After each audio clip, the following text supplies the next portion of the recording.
and welcome everyone. From sunrise to sunset across our global community, whatever hour it may be where you are, we are thrilled you're here for today's session on public speaking for translation and interpreting professionals. As participants continue to join us, we'd love to connect with our global community. So please share your location in the chat. It's always wonderful to map out our worldwide community of language professionals.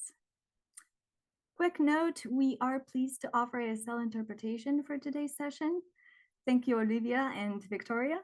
To see the ASL interpretation, click on Interpretation and select the American Sign Language option. I'm Liliana Dinu, Content and Curriculum Specialist Development at Cross Cultural Communications, a leading US training agency specializing in medical and community interpreting education. We offer both self-paced online courses and interactive live training programs, and I'll be your guide throughout today's action-packed session. Behind the scenes, my fantastic colleague Nicel is here as our tech support specialist.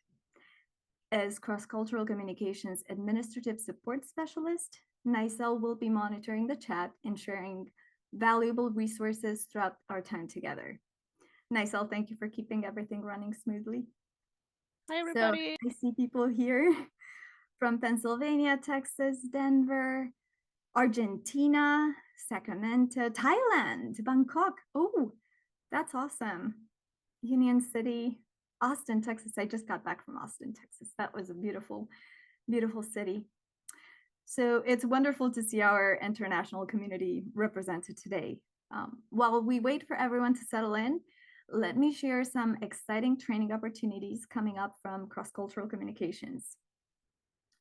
You can find the complete details on our website at crossculturalcommunications.com, and Nicel will be posting direct links in the chat as we go through each opportunity.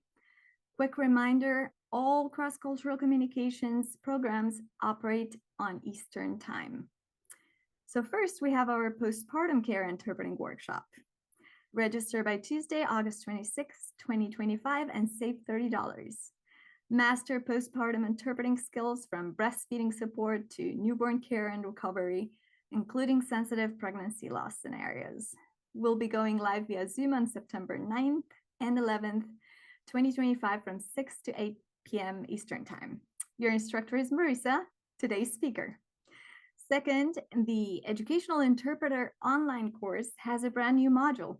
TEO Module 2 is now available. Examine who's actually interpreting in schools and build advocacy skills for professional language access. Learn the critical differences between trained interpreters and untrained assistants through interactive case studies. Finally, we are launching something new, a WhatsApp professional community focused on real-world interpreting challenges. Connect with practitioners about ethical dilemmas, certification prep, and share useful resources like glossaries and AI apps that you're using. Newcomers learn from veterans, everyone shares practical solutions. Just watch out for cross-cultural communications emails with joining details. About the webinar guidelines, a few important notes about today's session. Our presentation will run approximately 45 minutes with 15 minutes reserved for question and answers, so Q&As. To receive your continuing education credits, you'll need to remain present for the full hour. Please submit your questions using the Q&A section. For other comments or questions for us at Cross Cultural Communications, please use the chat feature instead. And if you want everyone to see your comments in the chat, please make sure your chat is set to everyone. If you want to stay in after our presenter leaves at the end of the hour to chat with Nicel and I, we will be happy to answer your questions about cross-cultural communications and our programs. One last thing, this webinar has been approved for CEU credits, and it typically takes up to 48 hours to send out the link to download the certificate of attendance. It will go to the email you used to register for this webinar, so please check your spam or junk folder if you don't see it. Certificates are only available for attendees of live sessions of this webinar, and they must be downloaded within 60 days of today's session. Without further ado, let's begin our presentation, Public Speaking for translating and interpreting professionals. We are welcoming Marisa Rueda, who graduated magna cum laude with a bachelor's degree in Spanish from Luther College in 2006. She has been a medical interpreter at a major US medical center for over 18 years. She became a certified healthcare interpreter in Spanish in 2012 and a licensed interpreter trainer through cross-cultural communications in 2017. In 2020, she became a simulation center instructor. She's also a member of the NCIHC webinars work group. In 2022, she was invited to present at the CHIA and ATA conferences. Marisa specializes in education through storytelling. Her company, Tika Interpreter Training and Translations, provides training for interpreters by interpreters based on real patient experiences. Thank you for being here, Marisa. Thank you for having me, Liliana. Good morning, CCC. So great to be here with all of my medical and community interpreters and translators. You are my people, and I am so excited to spend this next hour with you.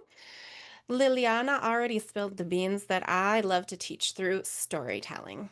It's the way that I remember information. It's the way that others reach my heart and help me to make important decisions or learn life lessons. And I'm going to bring a little bit of that to you today in a version of this talk that I gave for the NCIHC with Gio Lester, amazing public speaker. By the way, if you don't have her on your Instagram or LinkedIn, please find her. I told this story that goes back centuries. It's, I think, part of Aesop's fables. See if you can identify any of these characters for me that might translate to modern times, if you will. There once was a ship with a capable crew. In particular, they had a very skilled navigator who was very adept at knowing where he was going by looking at the stars and guiding everyone.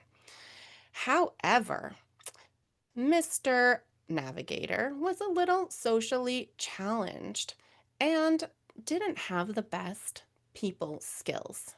So while knowledgeable, was not really very well liked by others on the crew.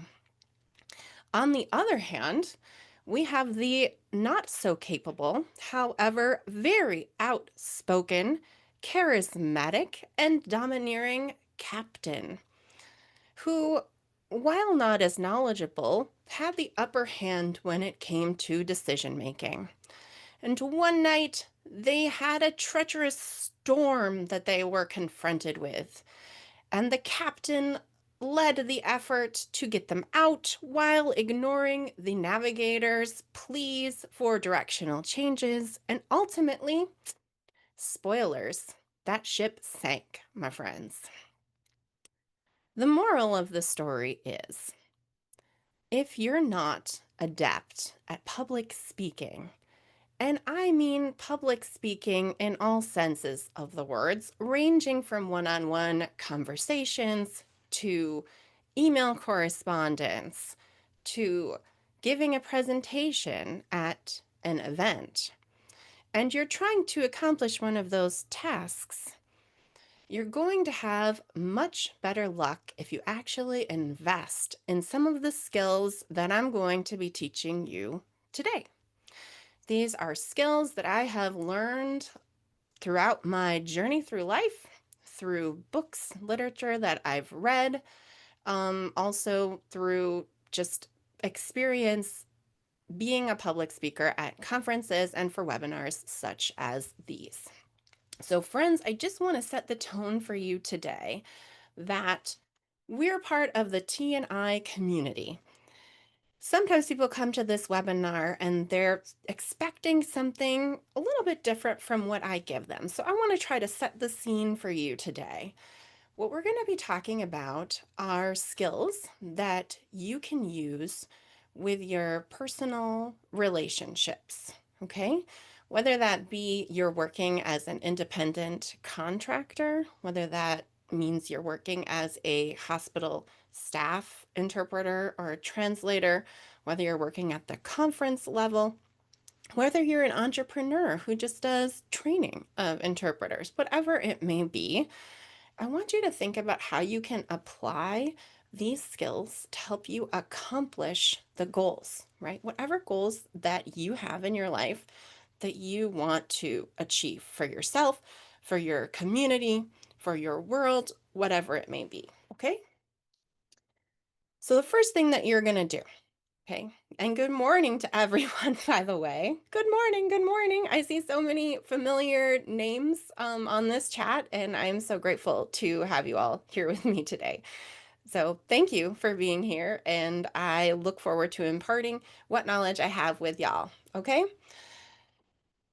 First thing to know, whether you're giving a presentation or whether you're about to go into a conversation with somebody, when it comes to public speaking, you need to think about who is your audience, right? Who are your clients or colleagues or just professional partners that you're going to be working with who are going to be receiving that message, okay? I'm going to change up my screen a little bit here so that I can see it a little bit better. Um, so if I'm actually just going to look to the side a little bit. Public speaking tip 101, whenever possible, try to be looking at your camera. But when in doubt, it's more important to get that message across. So I want you to think about who your audience is, whether it's just a colleague that you need to have a conversation with, whether it's your boss, whether it's a client that you want to try to contract, right? I want you to not look at going into that conversation as what you want to gain from it. I want you to look at it through the lens of how can I help to meet this person's needs, right? How can I understand what I can do for them that could be mutually beneficial? What can I do or how can I approach this situation to make it more likely that they're going to listen to what I have to say, or ultimately want to collaborate and partner with me and make whatever goal that I have actually happen, right? So you want to frame that message in the way that it's going to most resonate with that recipient. So that they're not just thinking, oh, this person is asking me something that's only going to be benefiting them, because a lot of the time that's not even the case. However, we might frame it that way. You want them to take that information as, oh, by working with this person, I'm going to have a great, in the case of CCC, I have a lovely relationship with them. They're a fabulous company, and I hope that you all continue coming to these and working with them for many years. I'm going to work with Marisa because she's really approachable, easy to work with. She's a great presenter, right? And she helps to grow the image of our company by putting out and projecting like what we stand for, right? And you want to earn their trust, respect, and collaboration to strengthen those relationships, okay?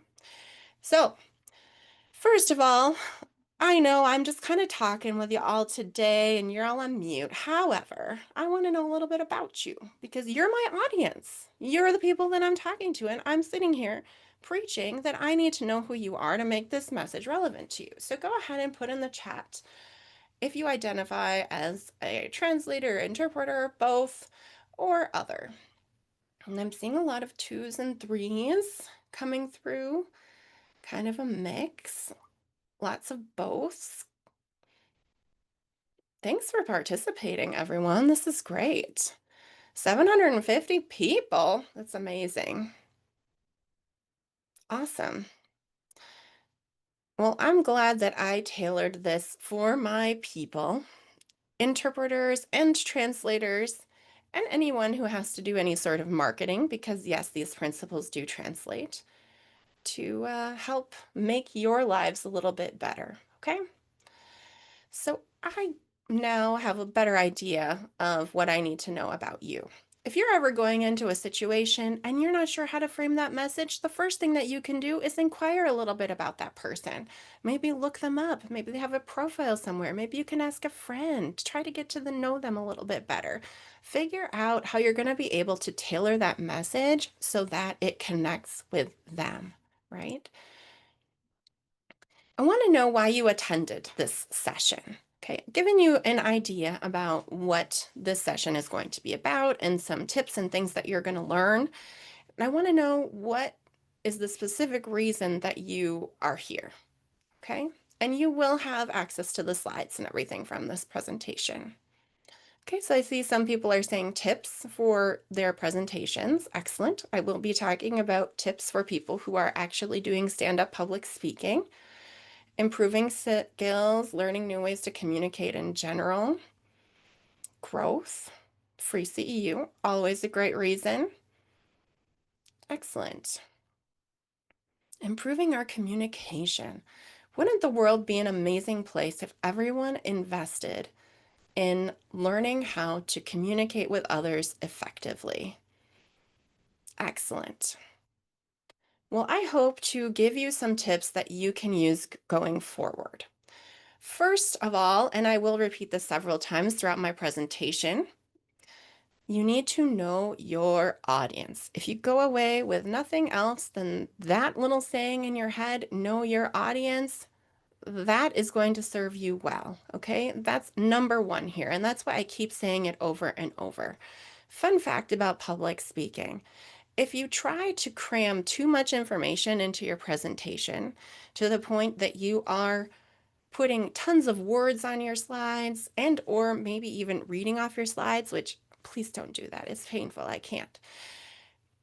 Your audience is probably not going to remember much of what you said. And if anything, they're likely to only remember one, two, or three things, even if you're an astounding public speaker. Okay. So try to remember that and limit whatever you want to get across to three essential key points. So one of mine for today is I want you to know your audience, know who you're talking to, and use that information to tailor the message to them. Here's an example from my life for you all. Got a few things going on in my life, maybe too many if you asked even me, because I'm that sort of person. I take on a lot of stuff, but all things that I am excited about doing and know that it's the right time for. I speak to people like you, T&I professionals, right? I talk to individuals who are just starting their journeys, interested in interpretation. I also speak with people who speak the language of hospitals, right? I need to speak hospitals sometime. I have to talk to my administrators, my management, working in a large healthcare institution. Sometimes my stakeholders or my audience includes providers. Sometimes it includes providers who might be having a bad day. Sometimes it includes providers who maybe want to cross some boundaries. Sometimes it includes patients who need a lot of assistance. You never know. And you need to use that knowledge, once you figure it out, to tailor your message appropriately. Sometimes I'm interacting with CCHI, right, in my commissioner role, or NCIHC when I'm helping to give ideas for upcoming trainings, things like that. The words or verbiage or ideas that I bring into those spaces are going to be very different depending on my audience. Okay, we've got the idea, right? We've got the idea. Know your audience. That's right. Excellent. I'm glad that we've all learned that so far. Now, why do I say this and why am I promoting this idea so much? Go ahead and write in the chat what you think for me. What percentage of the time do most people think about themselves? What do you think? All right, you can either write the percentage or the number. I'm seeing some twos, threes. I'm seeing some 100s. Seeing lots of threes. 85. Oh, somebody even wrote a number that wasn't in there. 75. Excellent. Why not? There's no limits today, people. Do what you like. That's right. 90%. Oh, there's another one. Excellent. I love your spunk CCC crowd. All right, excellent. Well, my point and philosophy that I've not only read about but agree with is I think people think about themselves 100% of the time. Okay, everything in our experience comes back to what's going on with us our perspective, how it's going to affect, whether we realize it or not. It's kind of this innate survival instinct that humans have, right? That's how the base part of our brain, fight or flight survival mode, works, right? Everything that we are filtering is through this lens of how can I ensure, my survival as a person, right? And kind of look out for and protect ourselves, whether we realize it or not. And it sounds kind of staggering to think about it in that way. I'm a person who thinks about myself 100% of the time. What? Does that mean I'm somehow not kind or caring or generous or empathetic? Actually, no, that's not what it means. I think both can be true at the same time. I can have that human instinct or lens, and I can still be a compassionate, empathetic, understanding person. But the fact that I understand this helps me in my public speaking and relationship building because I know how to approach people better, right? I know that if I take that extra step to look at it through their perspective first, I'm a lot more likely to get through to them, right? And for us to connect and accomplish that mutual goal. Okay? See what I'm saying there, people? So, whatever your desired outcome is, do you want to raise?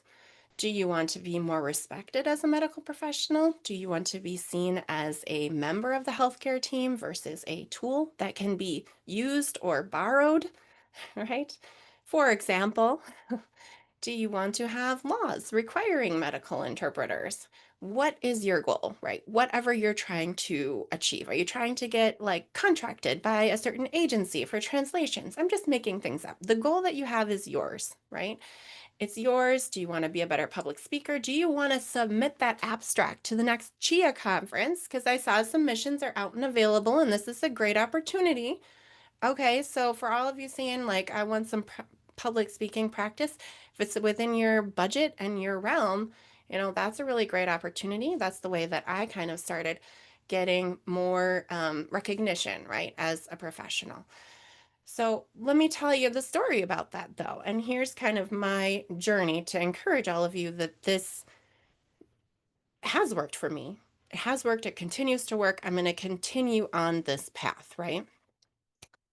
First of all, I didn't know what the ATI was. I attended it for the first time through like an award, recurring award I have through my institution.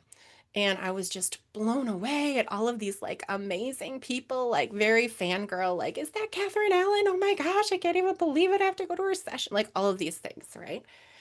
And just very much in awe of all that people had accomplished and what they were doing and just the sheer size of it, right? And the magnitude. And I very much thought, like, this is a space for people who are not me, right? Like, this is a space for people who are prepared or who have their credentials or, who have something worth sharing, right?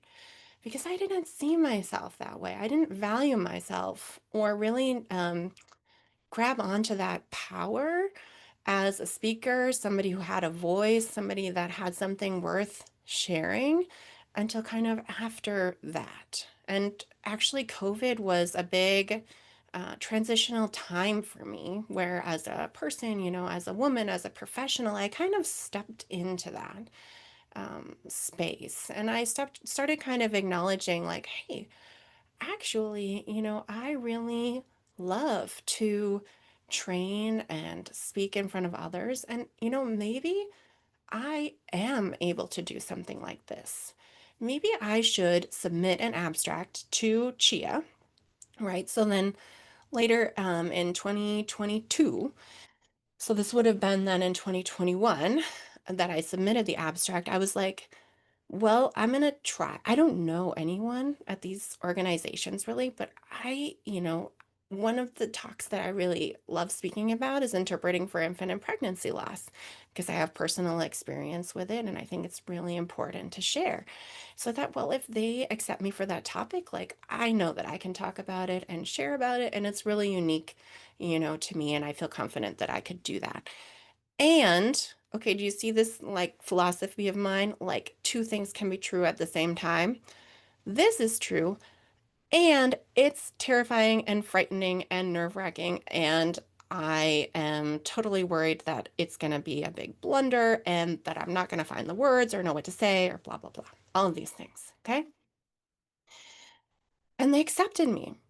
And then I purchased a ticket. Okay. And then I went there and I still didn't really know anybody. And you know what I did? I watched like the whole series of Inventing Anna on Netflix in my room because I was like so like socially awkward and worried about like, connecting and just, having a hard time putting myself out there. But I went to that session and I spoke and I spoke from the heart and I spoke to my colleagues who work in the same sphere as I do, in medical interpreting in a way that, I knew was relevant to me and it also must be to them. And it was. And people responded to it really well. And as a result of that and creating my company, I started getting people being like, hey, like, this is a great topic. Could you come and give that session for our group, etc. Okay, so starting to build connections that way, little by little. Then I said, okay, great. So I started with that. I'm going to do the HEA and from so on and so forth, right? So I literally went from like not really using LinkedIn or Instagram or any of those things prior to like 2021 to putting myself out there, kind of saying, this is who I am. This is what I believe in. This is what I want to do for us in our community. And this is what I have to offer, through training, through collaborating, teaching webinars, etc. um, and was able to show that value enough. I had to first know it, right? Like I had to first know it about myself, and then I had to be able to show it to others. And once I did, and once others also started to encourage me to do other things, I got elected to be a CCHI commissioner, which is a huge deal, people. Like for me, like I was just ecstatic. I couldn't believe it. But you know what? I also applied one time before that and I didn't get it. Okay. Do you know how many times I've tried to do things, but it hasn't worked out? Do you know how many times I've taught a class and things didn't come out exactly the way that I would have liked? Numerous times, so many that I can't even count. It happens all the time, people. You see people like me up here talking to you, it looks like, hey, maybe we're not nervous. Maybe we don't have anxiety. Maybe we're not like double overthinking everything that we're saying, but we are. We are, okay? It's just a thing that you are able to kind of harness, right, at that time and not let it dominate you, like not let it limit you from things that you can accomplish. Now, another thing that I really wanted to do that I hadn't found a way to do within my own organization was research. And I said, you know what? Like, I want it to happen. I think it's really important because you heard my story about the captain, okay, being overly charismatic and outspoken and things like that. Like, there are people out there telling the story of medical interpreting and interpreters and what our value is and or how expendable we may be. And they're not actually the people who are knowledgeable about those subjects. But you know what they do listen to in hospitals? They listen to research, okay? They listen to the data. And if there isn't data, and if there isn't research, or the research that being done isn't the research that's really going to tell that story in the right way, well, then I'm of the mind that we need a better story. We need better research. And I found this amazing program through Western Oregon University. It's a master's program. I might be slightly insane because I do have 3 children. I do have a business. I do have a full-time job and I'm going to school. And you know what? I'm going to do it. And it's 2 years. And sometimes there's going to be blood, sweat, and tears. And there are. So if you don't hear from me for a hot minute, it's because I just need to decompress and not interact with the whole world. But I have this vision of where I'm going, right? And so I'm not going to give that up. So I did it. I survived 1 year of that craziness. And you know what I said? I also want my own content. I want my own content. I want it out there. I want to start creating stuff that's mine. I want to have a library and make it available to medical interpreters and make it relevant to them and to be able to kind of depend on myself. I happen to think I'm a pretty great boss, probably because I know exactly what I want and need at all times, right? So that's something that I really want to work towards and continue doing. So I started working with other organizations, making incredible friends and connections along the way. People I've got on my phone that I'm like, hey, help me out here. What do you think about this? I need a true opinion, right? And kept expanding my network, right? Like this takes effort. It takes time. It takes time to create content. It takes time to interact with people in a genuine way. But I'm seeing it, right? Like I finished 1 year of grad school. I've got more people saying like, hey, yeah, I want to hear more about what you want to say on LinkedIn. I'm starting to have my own courses in my library, continuing to expand that LinkedIn network. So all of this to say, right, like these are my strategies for you as people who want to be better public speakers. First of all, if you're anxious, if you're nervous, if you're unsure, embrace it, accept it. It's part of your reality. And just because you take the step to be better at it doesn't mean that that's going to go away. Okay? Because it's not going to go away. Practice definitely helps, but that doesn't mean that it just vanishes into nothingness. And that if you practice a million times, that once you step out in front of people or once you open your mic, you're not going to feel that rush of adrenaline or anxiety or insecurity, whatever it may be, because it just happens and it's a part of the process, okay? You have to know what your goals are when you're doing that, right? So if you want to be a better presenter, to be a better leader for your team, to get through to your administration, right? To just have better conflict mediation skills, maybe if you're in a supervisory position, whatever it may be, like know your goals. So I have my goals clear, right? I know what path I'm on, and this is the path that or this is kind of what my mind is focused on as I make these decisions in the public speaking arena, whether it be through webinars like this or on social media or through just interactions at conferences, etc. I want to create community. I'm a person who likes to inspire unity versus division, find commonalities versus divisiveness, the similarities. I want to establish myself as a trustworthy and competent professional. I've unfortunately had the experience where other people tell my story for me, and it is not a flattering story that they tell. And I also think it's an unfair story. And I've had to learn that the hard way. And one of the lessons that I learned from that is I need to tell my story, right? Like I need to portray the person that I believe that I am, and not only say it through words, but through actions. Yes? Because if I do that, then that is my story. Okay? And that is the story that other people hear and see and share, etc. Okay? I also need to inspire others to create positive change, or I'm here because I want to inspire you people who are out there saying that you're intimidated or nervous or things like that, that to take that step, to take any sort of small step, submit a proposal, sign up to, have a discussion that you were not looking forward to having, whatever it may be, to create positive change. Okay. I also personally have the goal of earning a liver. No, I don't need a liver. Thank you.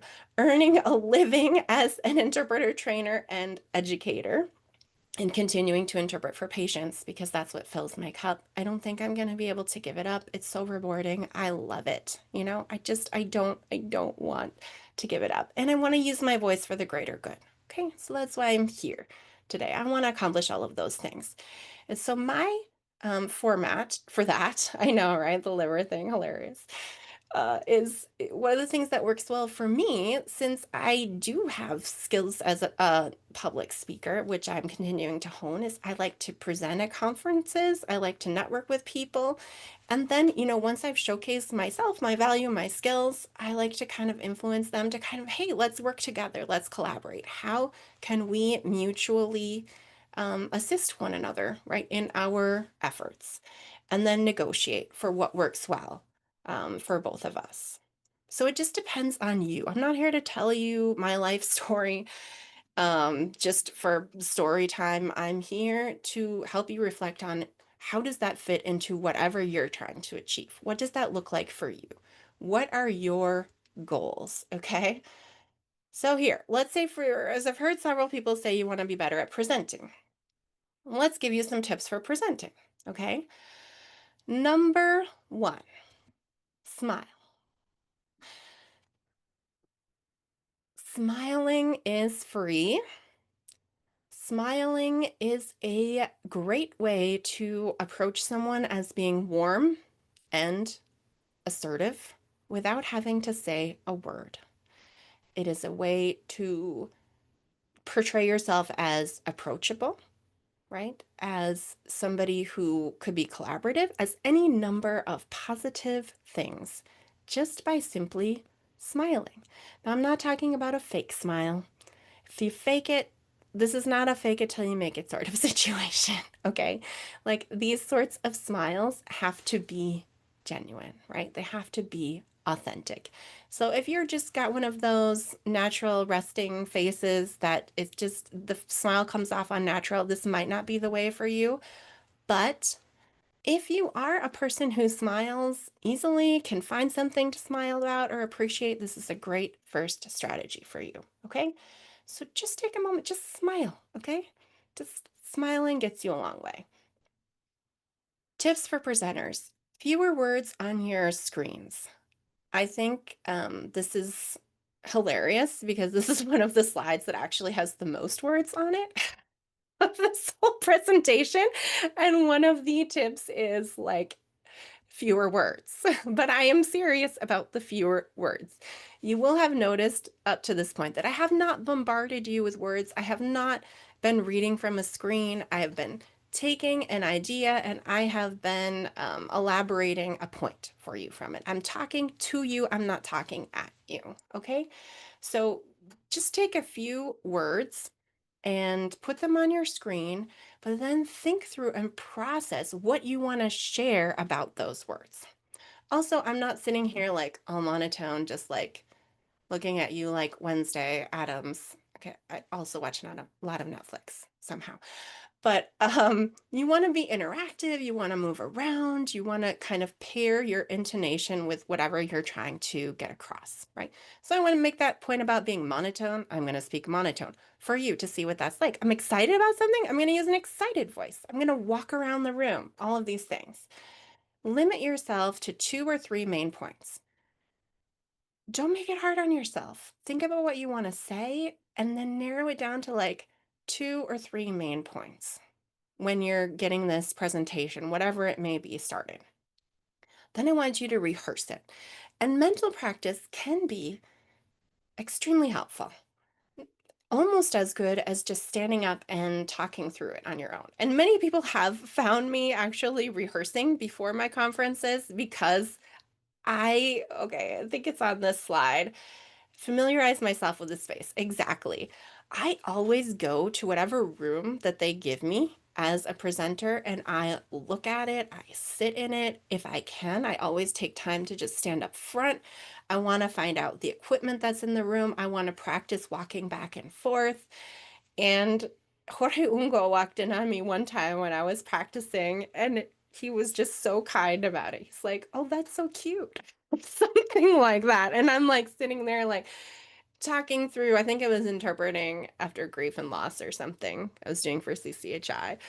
And it was my first time presenting it. And I just wanted to feel comfortable in that space. I didn't want the first time that I was there, right, to be when I was giving the presentation. And I did. I felt more comfortable, right? Just having been in that space and practiced it and going through my PowerPoint and making sure that things were working. So that later on, when I did have a few glitches, right, I could move on more easily. Get feedback, okay? Ask people for their feedback, specific feedback, right, that can be useful for you, and take that to heart and try to incorporate it to the extent that it makes sense for you in your future work. So act on that feedback. Don't just ask for feedback and then not do anything with it. You want to ask for that feedback and then actually take action. Finally, if you haven't realized this yet about me, I am a person who really tries to tap into your emotions, to who you are, to make you feel whatever it is that I'm hoping to elicit in you. I want to inspire you. I want you to be able to feel like you can be vulnerable with me because you can, trust me with all your stuff. Believe me, people share tons of stuff with me that I did not ask to know because soy una tumba, okay? If it's a need to know basis, I don't need to share it with anyone else, right? Sometimes people just need to get something off of their chest. What I mean to say is people may not remember what you say, right? But they will remember the way that you make them feel. Okay, so after all is said and done with your public speaking, you're not going to remember absolutely everything that I say today, but you are going to come away from here with a feeling, right? How did you feel about this presentation, or what did it inspire you to do?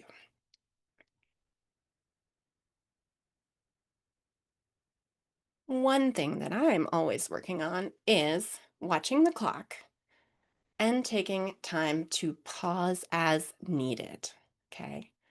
Slowing down, taking that moment to just sit or let the audience sit with what has just been said and comment.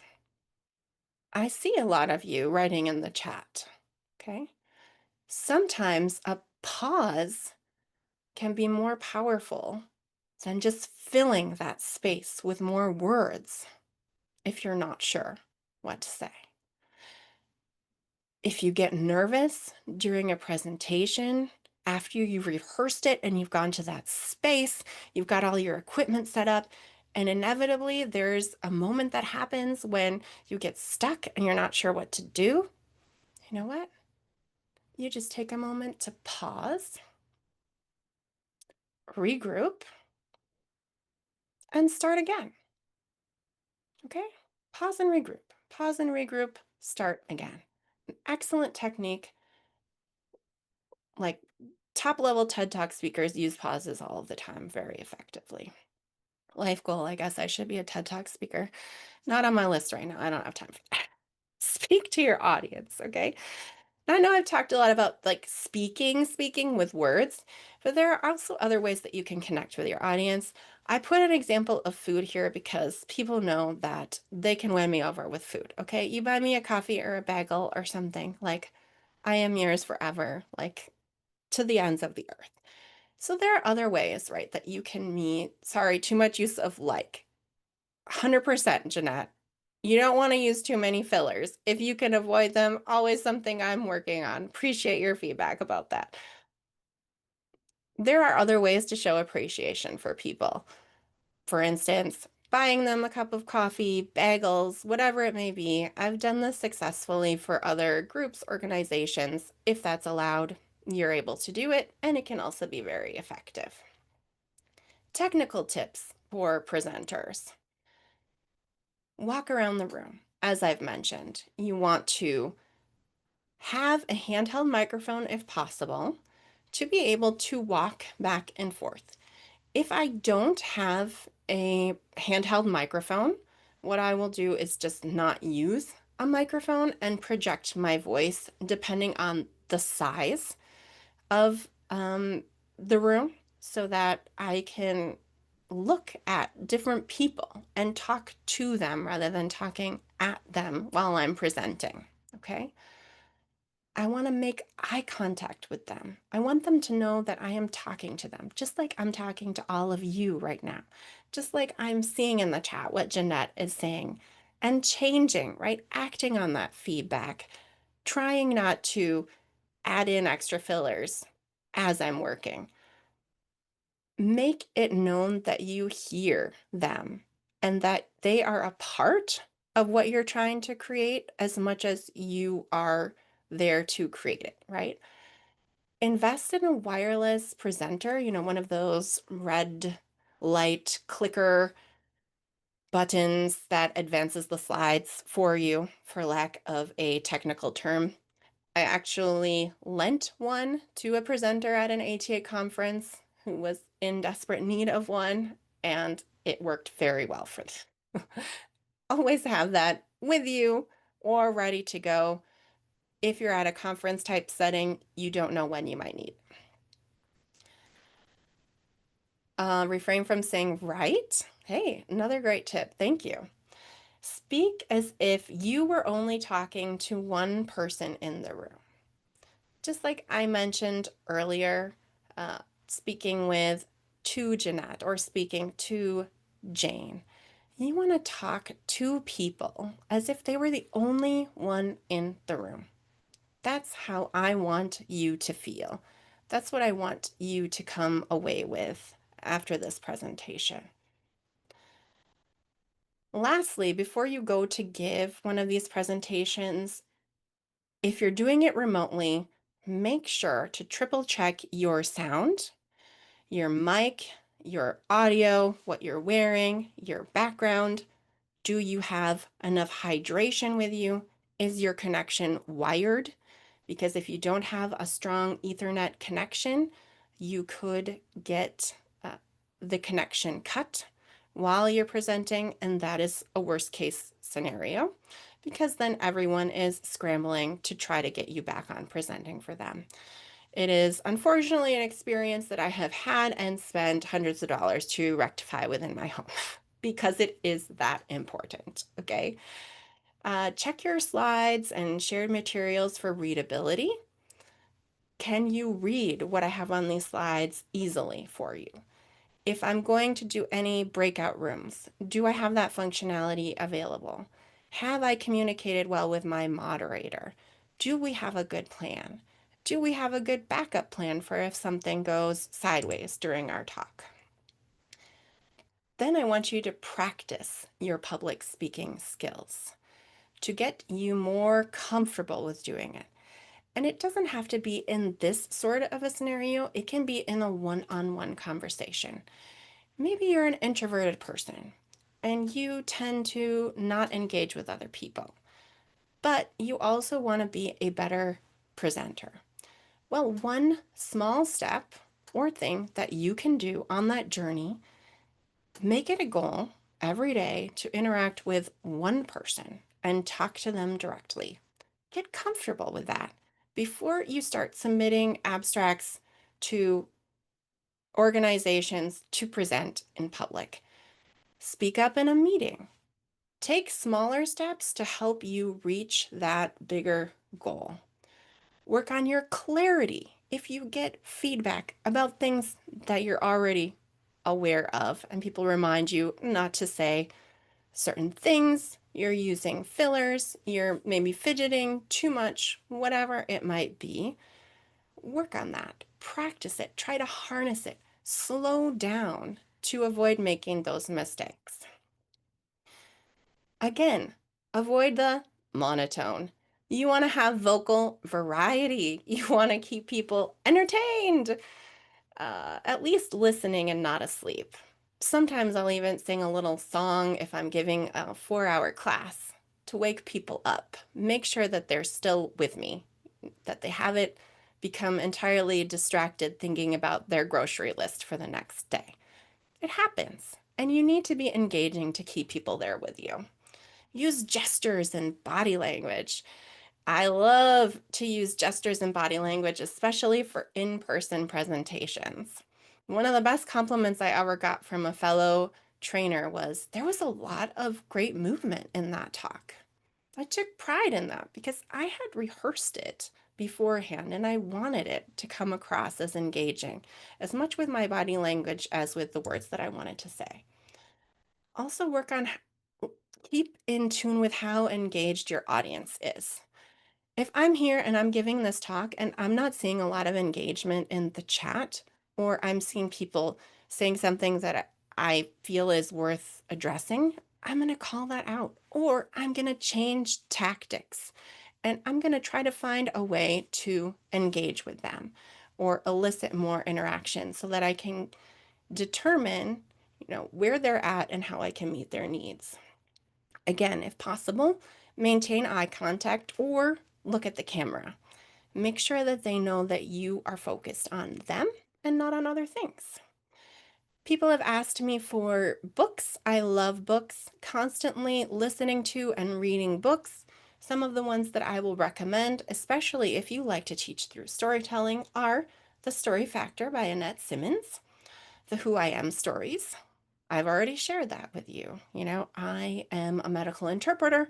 I started speaking Spanish as a second language, part of my story that I haven't shared, working to eventually become a trainer and educator, commissioner, etc.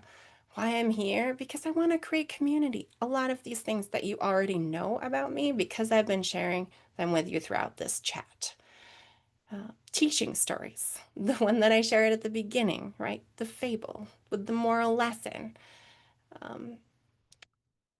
Also for trainers out there or people who you're going into a situation and you think you know what opposing argument you're coming up against. Well, one way that you can mitigate that is to just cut it off, full stop, by throwing it out there. I know what you're thinking, right? I know what you're thinking, that I came here to learn about public speaking specifically for translators and written text, and this has been much more about public speaking, which is why I'm shook. Yes, no, Spanish is not my first language. It is English. You're shook, friend. I'm glad I can shake people. That's Barbara. Good friend. I wanted to start this talk by letting you know that up front. Sometimes people come into this session and they're expecting something different, and I wanted to give you an idea of what you could expect from it to prepare you going forward. Tips for strengthening your professional relationships. The first thing that I want you to do is stop and listen. This is the most powerful thing that you can do to improve any relationship. And what makes us amazing interpreters, if you're an interpreter, but what can also be very difficult to bring to other aspects of your life, because we have to listen so intensely during our jobs that it can be really draining to actually stop, pay attention, and listen actively to other people in our lives. For me, especially at the end of the day, when I come home to my family, I need to make sure that I'm actually listening versus just being there and letting the words go in and out and not taking it in. To the point that I will let my husband know I need 5 minutes to just be, or a little time by myself before I can be here and present with you. Because if he starts talking to me before that, I am not going to get it. Okay? This is not a thing that's going to happen. I want you to listen. I want you to not only listen, but I want you to listen well. And I want you, as you're listening, to take a genuine interest in your conversation partner. Okay? So, whatever they're sharing with you, I want you to listen to the point that you can genuinely reiterate something that you have appreciated about it and express that sincere appreciation for what they've shared with you, and remember their name. Before we started today, I asked Naisel how to say her name because I didn't. I've only corresponded with her via email, and I know how important it is when people say my name, Marisa, correctly versus Marisa. If you call me Marisa, like, I'm sorry, I either haven't corrected you or you just don't know me that well. And that's just the facts, right? If I can say your name correctly, you know that I have taken the interest to learn it, right? And therefore care about you to some degree. Make a point to bring up details that you've learned about them at your next meeting, right? Oh, do you still live here? Oh, how are your kids doing? Etc. This, that, and the other thing. I always talk about Carlos with the cat because he was an individual I met with from Oregon, and he also uses a lot of these strategies. And so we have a little running joke about it. I'm like, Carlos with the cat, right? This is how I remember it. And then follow up with them regularly. Okay, follow up with them, let them know you're thinking about them, send them personalized messages, especially on their birthday. Everyone loves a birthday message. react to their happenings on social media. Congrats on that certificate. Congrats on your new job. Congrats on all of the things. Speak highly of them to other people. Okay. Cross Cultural Communications is a wonderful company, and I won't shout it from the rooftops because they are. And I'm so glad to partner with them and offer them valuable information about you that highlights your skill set. Okay. As far as tips for influencing, I want you to praise them often, as I just modeled for you. Avoid all arguments. If a doctor says they speak Spanish better than I do, I don't argue with them. I simply continue doing my work and either cleaning up that mess or showing them, right, that my services are doing a better job than whatever they're proposing. I don't want to argue with them about it. I just want that patient to get the best care. Invest in maintaining those good working relationships and teach others through your personal stories. Okay? So now after that, you're ready to negotiate. You want to pick the ideal place and time. Remember those goals. Go in with a set price point for whatever you're trying to achieve. Research that client. Figure out how you can collaborate with them and make it easy. And then when possible, just sing those praises to other people. You can practice by doing improv, any number of the steps that I've given you. Read aloud as if you were re-recording an audiobook for that fluctuation. Tell your friends and family stories at dinner to practice, or join a formal group like Toastmasters. Force yourself out of your comfort zone, whatever it is, and also start a regular gratitude practice to make it easier to communicate with people who have more difficult personalities. Okay? I have some resources for you. One of them is this How to Win Friends, and Influence People. It's a classic. It's got great nuggets. A lot of them are in this presentation. Atomic Habits is great for taking things one step at a time. Small changes can equal big results. I've also created something that I do, which lifts up and builds community and celebrates other people, as another example. It's called Tika Tuesday. The takeaways from this, I want you to identify your audience, understand and align with their needs, and earn their trust and respect. Okay? These again are the resources that I've got for you. If you want to connect with me, I am on social media. I'm teaching for CCC next month as well, so you can get in touch with me there. My next live webinar is about anticoagulation therapy for my series, and then I've also got some courses. So I'll stop sharing, Liliana, and kind of rush through the end there. So also check on your timing. Did I stop? Are we You're good? all 2 good, minutes. Marisa. First of all, I apologize if I called you Marisa again instead of Marisa. Oh, it's okay. My daughter's second name is Carissa, and every time I Oh, say that, really? everybody's looking at me like, huh? So I'm like, Carissa. Yeah. Anyway, so I always get teased about using the, original pronunciation of names because people say, no one understands them. But I love being able to say Marisa or Carlos No, I love it without, too. I'm actually guilty being of appreciated. mispronouncing also. Just goes Yeah. such a long way. So let's move on to our question and answer period. Marisa, are you ready to tackle some of these great questions from our audience? I have a couple. Sure. In Yeah. the wake of AI, how can companies help to improve skills to interpreters across the country and be more effective and keeping confidentiality protected? Sorry, interrupted you. All right, Jefferson, I'm just reading this question. Improve skills to interpreters across the country and be more effective.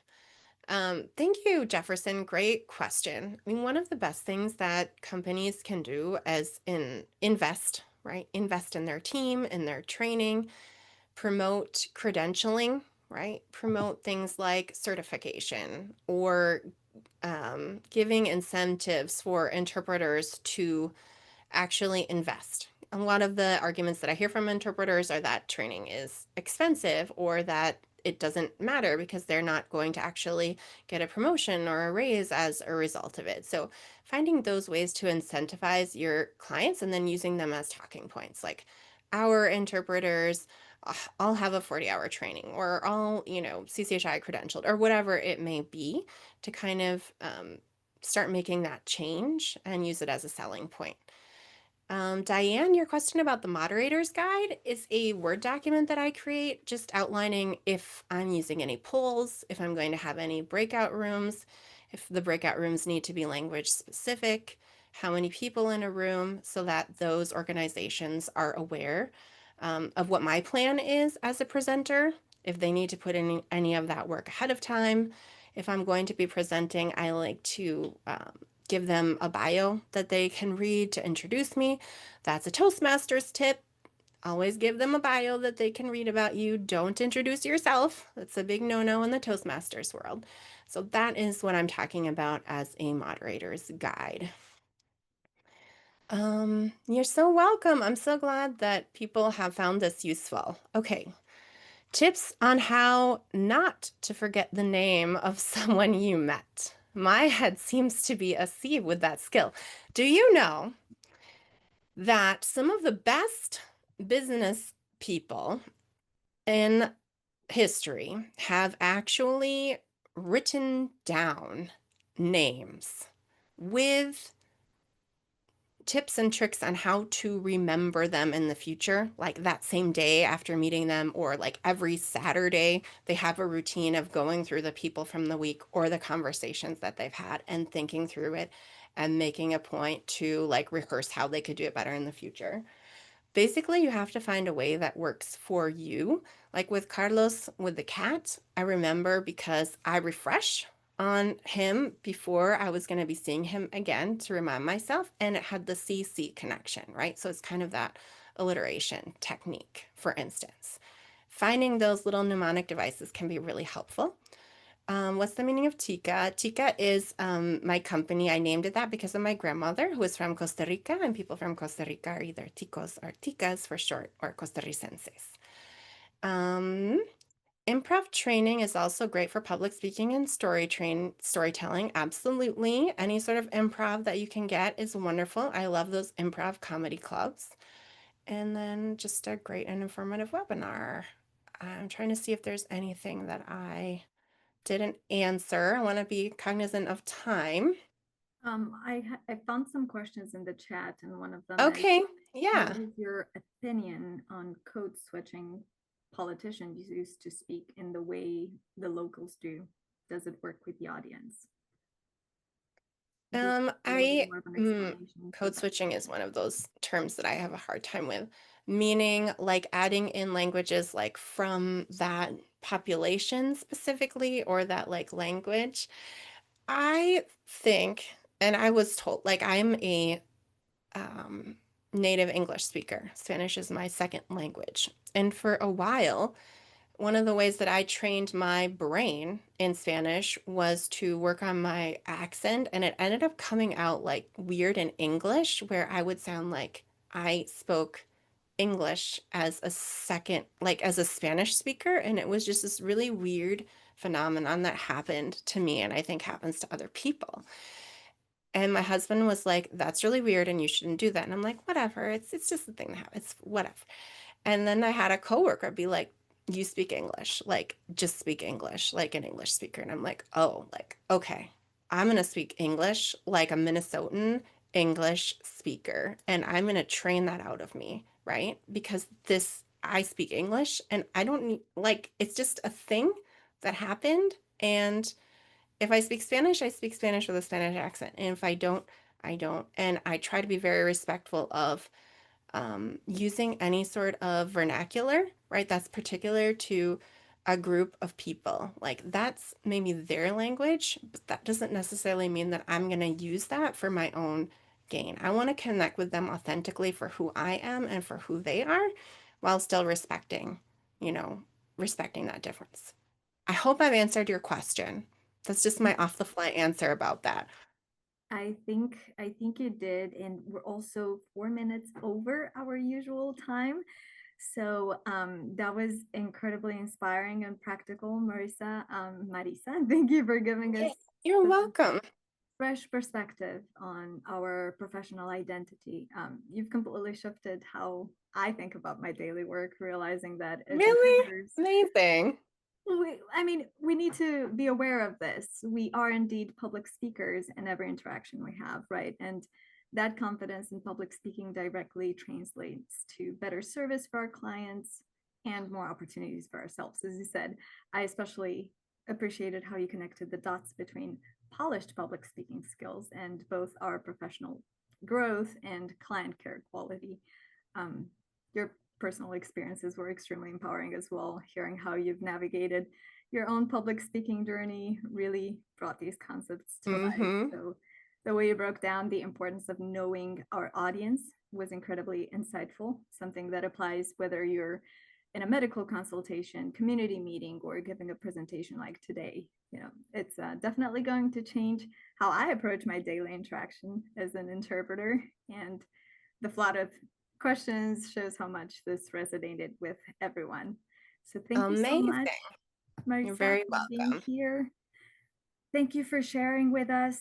It was nice having you. Thank you everyone for being here. Please don't forget, give us 48 hours to send you your certificates. If you have any questions, solutions at crossculturalcommunications.net. It was beautiful to hang out with you this hour. Thank you again, Marisa, and I will see Agreed. you all next time. Yes. All right. Have a great day, everybody. Thank you. Bye.